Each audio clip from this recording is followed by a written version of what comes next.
सबसे ज़्यादा एजुकेशन वहाँ है। वहाँ जो भीख मांगने वाला वो भी पढ़ा लिखा है। हर किसी बंदे का एक काम है कि उसने शाम को एक फिल्म का शो जरूर देखने जाना है, चाहे पैसे भीख मांगे वो। ऐसे भी लोग हैं जो एक टाइम पर खाना नहीं खाते हैं। पढ़े लिखे तो भीख मांगते नहीं मेरे ख्याल से, लेकिन आप एग्जाम्पल के नहीं, ये छोड़ दे इस भाई। बहुत देखिए, अब सुनी सुनाई बात पे और बात है। आप किसी बात को फिजिकल जानते हैं, प्रैक्टिकल देखा हुआ, तो आप उसकी बात करें।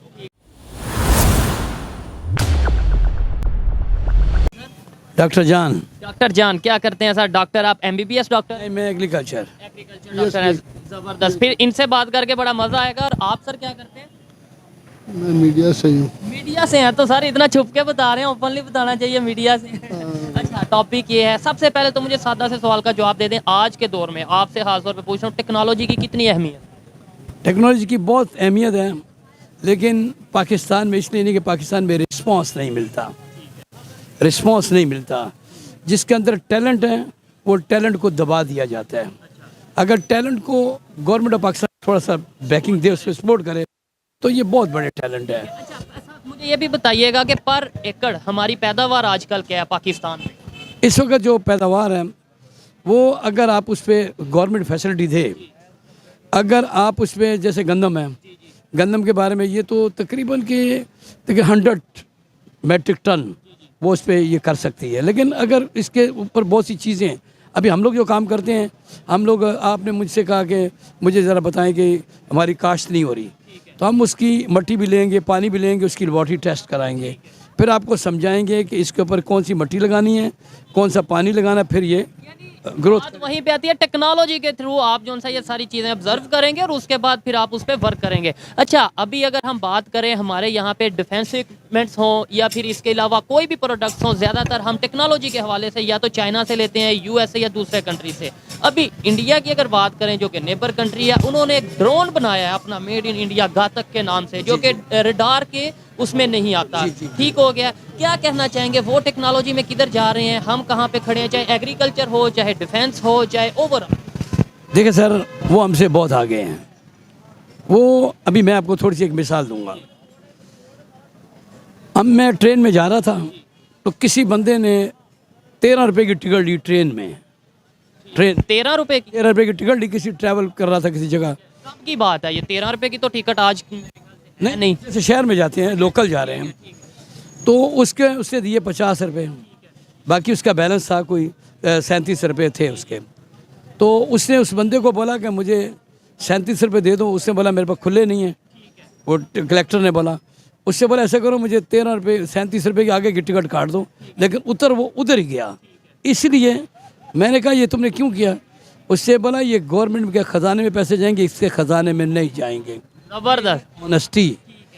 फिर एक बारिश हो रही थी सिंगल में। किधर की आप बात? मैं इंडिया बम्बई के। आप वहाँ का आपने विजिट किया है? अच्छा, मैंने कहा शायद पाकिस्तान में। नो डाउट पाकिस्तान में भी ईमानदार लोग हैं, मोहब्बत करने वाले। अच्छा, वहाँ पे ये चीज़ है। अच्छा, और क्या? आप एक और रिक्शा था, तो मैंने रिक्शे वाले को बोला कि आप जाओ। बारिश हो रही थी बहुत तेज़, तो अकेले ही हम लोग खड़े थे। उससे बोला नहीं, सिग्नल खुलेगा तो जाऊँगा, वैसे जाऊँगा नहीं। अच्छा, वैसे हम यूरोप का ये सुनते हैं कि भाई यूरोप में रूल्स बड़े हैं, लेकिन आप इंडिया की ये बात बता। आपको बता रहा हूँ, हम दुबई जाते हैं, हम दुबई जैसे बन जाते हैं। हम पाकिस्तान में रह के पाकिस्तान जैसे क्यों नहीं बनते? क्यों सी परेशानी है हमें लोग? यहाँ पे डर नहीं है, पता है कि हम इस तरीके से आवे का आवा बिगड़ा हुआ है, गिव एंड टेक का सिस्टम है। आप इंडिया किस सिलसिले में गए? मैं तो सिंगिंग के सिलसिले, मैं एज ए आर्टिस्ट भी हूँ।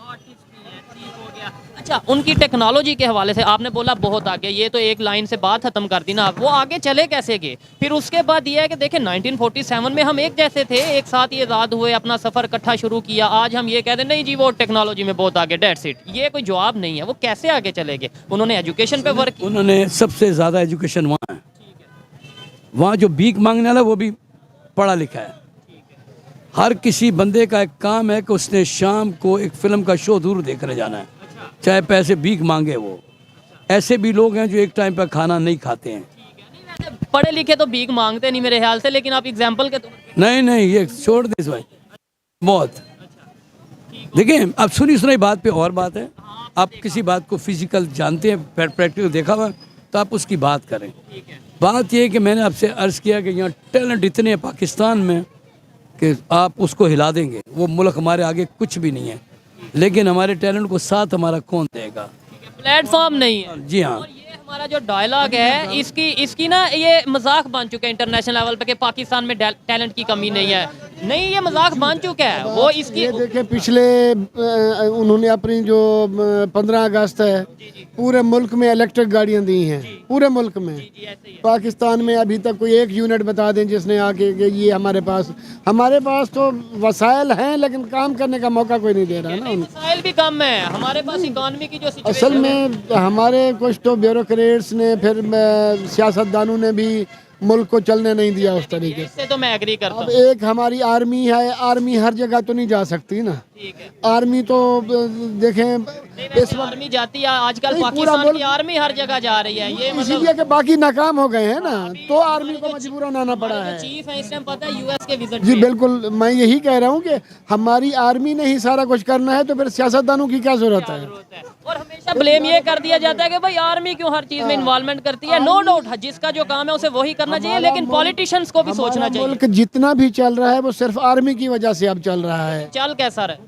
चल अच्छा रहा, क्योंकि आर्मी देखें, अभी आर्मी चीफ साहब हर मुल्क में पहले जाते हैं, वजीर आजम के लिए रास्ता बनाते हैं, उनके पैसों की बात करते हैं। वो मुल्क कहते हैं जी हम इन्वेस्टमेंट करने आ रहे हैं, सिर्फ आर्मी की वजह से। उनकी बात पे ट्रस्ट किया जाता है, आर्मी की बात पे ट्रस्ट तो किया फिर जाता है ये और किसी की बात डेमोक्रेटिक पे कंट्री तो ना हुआ। नहीं है ना। इसका मैं मतलब कह रहा प्राइम हूँ मिनिस्टर यहाँ की तो कोई वैल्यू नहीं। कोई है ही नहीं।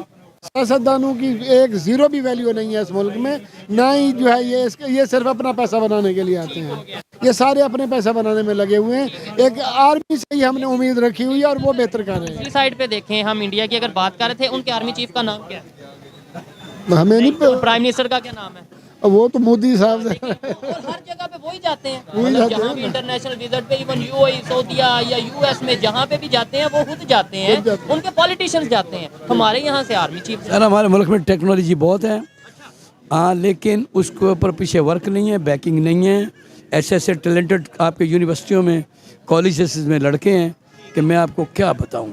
अभी हमारे यूनिवर्सिटी का स्टूडेंट हूँ, मुझे आइडिया है कि हर पाकिस्तानी ये चाहता है, खासतौर पे यूथ, खासतौर पे पाकिस्तान के स्टूडेंट्स ये चाहते हैं कि भाई हम कुछ पाकिस्तान के लिए करें, लेकिन जब प्लेटफॉर्म ही नहीं है तो हम कैसे करें? सर देखें, किसी कंट्री में चले जाएं, फॉरेन में, अगर बंदे का टैलेंट है वो उसको संभाल लेते हैं। इधर आ जाएं, इधर आ जाएं, इसके ऊपर वर्क करेंगे, पैसे लगाएंगे, ये हमारे लिए वर्क करेगा। हमारे मुल्क में बोला ये काम कर रहे हैं तो इसको दबा दो, अभी ये छोड़ दीजिए। अभी किसी ने पानी वाली गाड़ी बनाई, पानी से चल रही है, वो कहाँ है बंदा, पता है किसी को? किसी ने ये भी बताया, मतलब सुना था कि जहाज कोई जो सा वो बनाया गया है, लेकिन वो मेरा दोस्त था, अच्छा जिसने जहाज बनाया, बाद में उससे हेलीकॉप्टर बनाया, साइकिल के इंजन में लगाया। वो गवर्नमेंट के पास परमिशन लेने गया, परमिशन नहीं थी, उसे रात को अपने आप को गोली मार ली। टैलेंट की कदर नहीं है हमारे मुल्क में। टैलेंट की कदर करें। वहाँ पे आपने जो विजिट किया, मैं जानना चाहता हूँ, देखने वाले बहुत से हमारे वहाँ के इंडिया के, मैं जानना चाहता हूँ कौन कौन से सिटीज आपने विजिट किए, एक तो ये, दूसरे नंबर पे कौन सी ऐसी चीजें जो आपने ऑब्जर्व की कि यार ये चीज पाकिस्तान में भी होनी चाहिए, या ये वाला इस माइंड सेट पाकिस्तान में होना चाहिए? पाकिस्तान में वफादारी होनी चाहिए अपने मुल्क के साथ। उधर है? उधर है। कौन से सिटीज विजिट किए? मैं बम्बे, कलकत्ता, गोवा, फिर ये क्या नाम, अहमदाबाद। और ये किस सन में आप गए? मैं 90 में 90s में गए? वहाँ था। तो मैं एज ए सिंगर भी हूँ, तो पप्पी लहरी म्यूजिक डायरेक्टर जो सिंगर हैं, मैं उनसे मिलने गया था। उनका एक शो था हमारे साथ पाकिस्तान में, तो मैं AA का सिंगर भी हूँ, वो मेरा अपना शौक़ है। देखिए, वैसे तो टेक्नोलॉजी के हवाले से हम बात कर रहे हैं और बड़ा मज़ा आया, आपने अपने इंडिया के विजिट के बारे में भी बताया। मैं चाहता हूँ कि आप सिंगर हैं, कोई एक दो लाइन कोई आप अगर सुनाना चाहें अपनी और मोहब्बत की, एक वो, ठीक है, अपनी फेवरेट लाइन। चल तेरे प्यार में पागल हो गया दीवाना तेरा रे, सच होते होते हो गया दीवाना तेरा रे, मैया तेरे प्यार में डूबी रे, मैं डूबी रे। क्या बात है जी, बड़ा मज़ा आया। ये आपका गाना पाकिस्तानी या इंडियन है? किन्होंने लिखा? हाँ, पाकिस्तानी। मैं पागल मेरा दिल भी पागल, पागल ने दो नैना, एक दूजे बिन रह नहीं सकते, मैं तोता तू मैना, मैं पागल मेरा दिल भी पागल। रोमांटिक सॉन्ग आप गाते हैं। अच्छा मुझे बताएं, आर्टिस्ट हैं, गाने हम इंडिया के भी सुनते हैं, हम फिल्में इंडिया की देखते हैं, ड्रामे देखते हैं, लेकिन फिर भी पब्लिक में उस तरीके से सर मोहब्बत की बजाय आपको नहीं लगता कि आज भी वो दुश्मनी वाला कंसेप्ट है? और ये पब्लिक जो है एक्चुअल क्वालिटी मांगती है, वहाँ पर ये क्वालिटी चलती है। पाकिस्तान में फिल्म जो है वो 1 करोड़ में बनती है, वहाँ पिक्चर बनती है 50 करोड़ पे में। ऑलमोस्ट ऐसा ही है। अच्छा मुझे ये बताएं, आर्टिस्ट की कदर किधर है ज़्यादा? वहाँ पर। अच्छा ये आप पाकिस्तान में बैठ के नहीं तो वहाँ पर सीधी बात है, पैसे ज़्यादा किधर है इंडस्ट्री पर इसमें तो कोई शक नहीं है, क्योंकि यहाँ पे डायरेक्टर था, मैंने पिक्चर बनाई मांग मेरी भर दो, वही मुराद को लिया, कास्ट किया, शबनम को लिया, मोहम्मद अली को लिया, तो मेरी जो एज है ना वो 70 है। देखिएगा कितनी एज है? 70। आप देखने वाले जरूर बताइएगा कि इन्होंने 90s में इंडिया का विजिट किया, जो सिटीज ये बता रहे हैं वहाँ का विजिट किया, और दूसरे नंबर पे कि इनकी एज 70 लगती है। मतलब मुझे ऐसा देख के मुझे लगता है 40 के राउंड अबाउट। मुझे गम नहीं है, मैंने वो कभी काम नहीं किया जिससे परेशानी हो। 5वीं शादी की है हाँ? जी, क्या क्या 5वीं शादी 15 दिन पहले की। वाकई में 25 को। सर ये मतलब ये क्या कंसेप्ट है? 5वीं शादी आपने किया, बच्चे कितने हैं? बच्चे मेरे 2 ही हैं, एक ये मेरा बेटा बैठा हुआ है और बेटी मेरी एक है, वो बैंकर है। ऐसे ही है जी। पर बच्चे शादी एंजॉयमेंट के लिए, करप्शन से बचने के लिए, किसी को अपनी ज़िंदगी में बसा लें आप। मैं आर्टिस्टों में रहता हूँ, मैं हर आर्टिस्ट। ऐसे भी रंगीन मिजाज होते हैं सर। तो मैंने जब उससे काम उस वक्त किया, शबनम से काम लिया हम लोगों ने, पिक्चर बनाई मांग मेरी भर दो, वो बनाई थी 88 में, 8 में बनाई। मैं एज ए डायरेक्टर था, मैं इकबाल साहब का शागिर्द भी हूँ।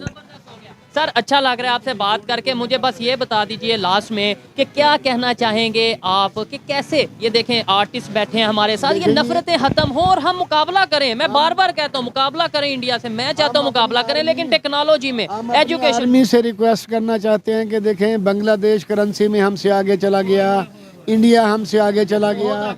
बांग्लादेश जो हमारे एक के मुकाबले में 4 रुपए मिलते थे वो भी हमसे आगे चला गया।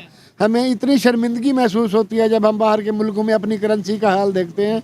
हम अपने मुल्क के वजीर आज़म से, की वैल्यू जो देख आर्मी चीफ साहब से यही रिक्वेस्ट है कि कम अज़ कम हमें इतना जीने का हक इस मुल्क में दें कि हम इंडिया और बांग्लादेश को अपना सही फेस कर सकें कि हमारी करेंसी आपसे ज़्यादा बेहतर हो गई है।